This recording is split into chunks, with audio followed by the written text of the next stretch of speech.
Assalamualaikum warahmatullahi wabarakatuh. Halo teman-teman, perkenalkan nama saya Nabil Agus Puronggo Hamzah, akrab disapa dengan panggilan Nabil. Saya salah satu anggota dari kelompok 2 dari mata kuliah pengantar pendidikan. Jadi teman-teman, di video sebelumnya kami telah mempresentasikan hasil karya kami dan kemarin itu kami membuka sesi tanya jawab. Jadi di video kali ini kami akan menjawab pertanyaan-pertanyaan dari kelompok lain. Ya baik, pada kesempatan kali ini saya akan menjawab pertanyaan dari kelompok 1 untuk kelompok 2. Ya, itu yang pertama ada apa itu manusia seutuhnya. Manusia seutuhnya adalah manusia dalam kehidupannya sebagai pribadi yang utuh ditandai dengan adanya keselestian, keselarasan, keseimbangan jasmani dan rohani serta adanya keseimbangan dalam pengembangan daya cipta atau kognisi, rasa atau emosi, dan karsa atau kanasi. Manusia dalam hubungan manusia dengan masyarakat, manusia seutuhnya dapat terwujud bila manusia mengalami perkembangan secara selaras, serasi, dan seimbang dalam konteks pendidikan. Pendidikan merupakan pilar utama untuk membentuk manusia seutuhnya. Manusia pada hakikatnya merupakan makhluk yang memiliki perasaan, kemampuan, kemauan, emosi, kehendak, dan cita-cita dalam proses menjadi berkembang terus dan akhirnya mati. Pertanyaan nomor 2 dari kelompok 1 yaitu apa maksud terhadap dari pendidikan melestarikan budaya, dan berikan contohnya. Yaitu pendidikan melestarikan budaya dapat bertujuan untuk menanamkan dan menguatkan nilai-nilai budaya pada generasi muda. Dan dengan begitu nilai-nilai budaya lokasi dapat diwariskan dan tidak terpinggirkan oleh arus globalisasi. Dan selain itu ada beberapa cara lain untuk melestarikan budaya, yaitu mempelajari dan yang pertama yaitu mempelajari dan mengembangkan budaya lokal di Indonesia. Yang kedua, tidak terpengaruh oleh kebudayaan asing. Yang ketiga, memperkenalkan budaya nasional ke negara lain. Yang keempat, mengajarkan budaya Indonesia ke warga negara asing mengenai budaya daerah. Yang kelima, menjadikan budaya sebagai identitas bangsa. Pertanyaan dari kelompok 3. 1. Bagaimana pendidikan dapat mempengaruhi pertumbuhan individu dalam berbagai aspek kehidupan? Yaitu 1. Pengembangan diri. Pendidikan dapat membantu individu mengembangkan keterampilan interpersonal, kepemimpinan, dan kreativitas. 2. Pengembangan pengetahuan. Pendidikan dapat memberikan akses kepada pengetahuan dan informasi yang dapat membantu individu membawakan wawasan dan pemahaman tentang bagi aspek kehidupan. 3. Pengembangan karakter. Pendidikan dapat membantu individu membangun karakter. 4. Peningkatan kesempatan kerja. Pendidikan dapat meningkatkan kesempatan kerja bagi individu. 5. Perbedaannya individu. Pendidikan dapat memperbedakannya individu. 6. Pembangunan masyarakat. Pendidikan dapat membantu menciptakan masyarakat yang lebih maju dan harmonis. 7. Perbedaan ekonomi. Pendidikan dapat membantu peningkatan produktif belajar generasi muda sehingga mereka dapat berkontribusi dalam mengatasi tantangan ekonomi. 8. Perbedaannya sosial. Pendidikan dapat membantu mengatasi ketidaksetaraan ekonomi dengan memberikan kesempatan yang lebih adil bagi individu dari berbagai latar belakang. 9. Perbedaannya lingkungan. Pendidikan dapat mengajarkan keterampilan kritis, analitis, dan pemecahan masalah yang diperlukan untuk menangani tantangan global seperti perubahan iklim. Baiklah, pertanyaan dari kelompok 4. Yang pertama, kenapa dalam mendidik dibutuhkan ilmu pendidikan? Dan jelaskan dengan contoh nyata akibat pendidik yang tidak menggunakan ilmu pendidikan. Jadi teman-teman, beberapa nilai-nilai yang dapat diterapkan dalam pendidikan untuk menciptakan manusia yang berkarakter dan berdaya saing ada 5. Yang pertama itu jujur. Yang kedua religius. Ketiga gotong royong. 4 disiplin. Dan yang kelima itu demokratis. Kemudian kita beralih ke pertanyaan kelompok 5. Yang pertama, kami mendengar bahwa pendidikan dan ilmu pada dasarnya saling berkaitan erat, namun yang membedakan hanya komponen yang ada di dalamnya. Sebutkan komponen-komponen yang Anda maksud.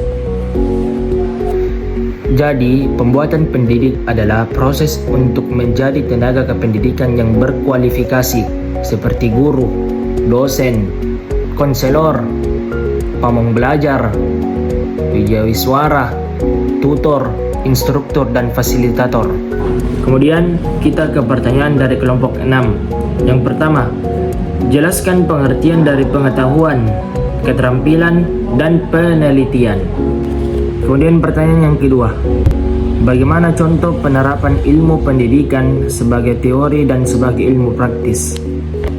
Ya baik, saya akan menjawab pertanyaan dari kelompok 7. Kenapa pendidikan dapat membentuk dan mempengaruhi karakter dan kepribadian individu? Ya baik, jawabannya yaitu pendidikan membentuk karakter dan kepribadian individu karena menyediakan dasar pengetahuan dan keterampilan yang diperlukan untuk berinteraksi dengan dunia melalui pengajaran nilai, disiplin, dan kerjasama. Dan pendidikan membantu individu mengembangkan sikap dan perilaku positif. Lingkungan sekolah juga berfungsi sebagai ruang sosial di mana pengalaman bersama dapat membentuk empati, tanggung jawab, dan rasa percaya diri.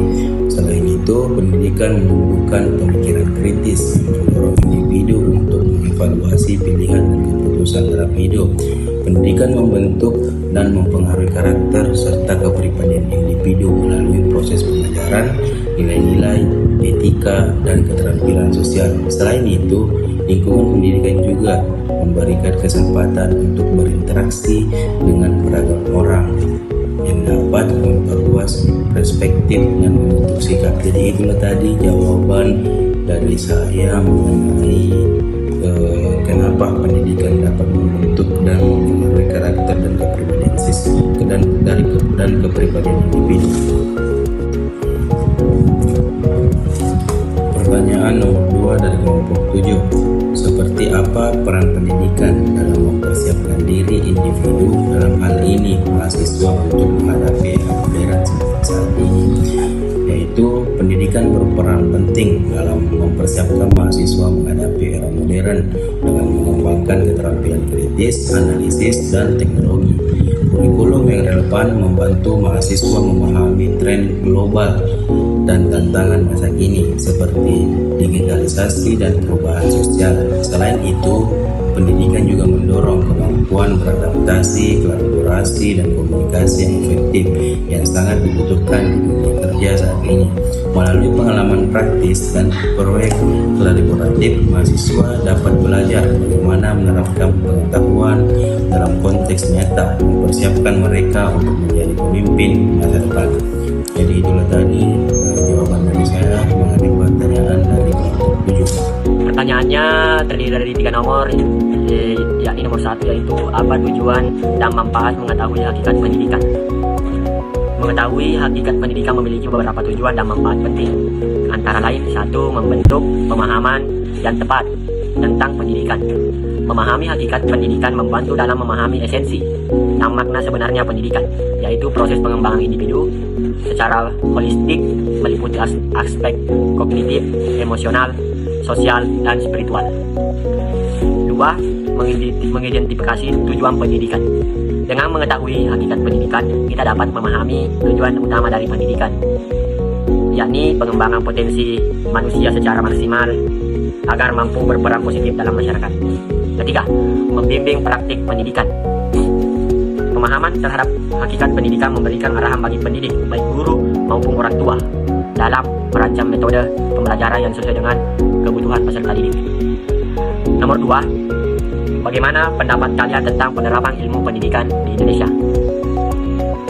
Menurut saya, secara keseluruhan penerapan ilmu pendidikan di Indonesia memerlukan upaya yang terus-menerus dan komprehensif untuk meningkatkan kualitas pendidikan bagi seluruh lapisan masyarakat. Nomor 3. Apakah ilmu pendidikan ini sudah diterapkan rata di Indonesia? Secara keseluruhan, meskipun pendidikan telah diterapkan di Indonesia, namun masih terdapat tantangan yang perlu diatasi untuk meningkatkan kualitas pendidikan bagi seluruh lapisan masyarakat. Pertanyaan dari kelompok 9. 1. Sebutkan dan jelaskan definisi para ahli minimal 2, yaitu 1. Sejarah menurut Kontowijoyo. Sejarah adalah rekonstruksi atau membangun kembali peristiwa masa lalu untuk dikontekstualisasikan ke dalam kehidupan kekinian dan masa datang. 2. Seni menurut para ahli. Seni adalah segala manifestasi batin dan pengalaman estetis dengan menggunakan media bidang, garis, warna, volume, struktur, dan gelap terang. Soal kedua, sebutkan dan jelaskan hakikat pendidikan menurut Raka Joni, yaitu menurut Prof. Dr. Raka Joni MSc, hakikat pendidikan adalah proses pembelajaran yang memaksimalkan keterlibatan mental peserta didik.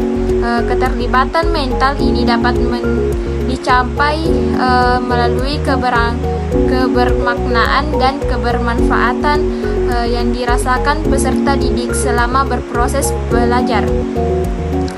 Keterlibatan mental yang optimal dalam proses belajar dapat menumbuhkan keasikan dalam belajar yang digunakan oleh Goleman sebagai flow. Hakikat pendidikan secara umum dapat diartikan sebagai satu, proses pembelajaran dan yang bertujuan mengembangkan aktivitas dan kreativitas seperti didik. Dua, kemampuan untuk mendidik sendiri. Tiga, proses pengembangan kemampuan yang mendasarkan pada setiap siswa. Empat, proses memfasilitas pertumbuhan dan perkembangan anak secara menyeluruh. Jadi teman-teman, itulah dari tadi jawaban dari kelompok kami terhadap pertanyaan dari kelompok lain terhadap kelompok kami. Jika ada benarnya itu datangnya dari Allah Subhanahu wa taala, dan jika ada salahnya itu datangnya dari diri kami pribadi. Oke, Assalamualaikum warahmatullahi wabarakatuh, and see you in the next video.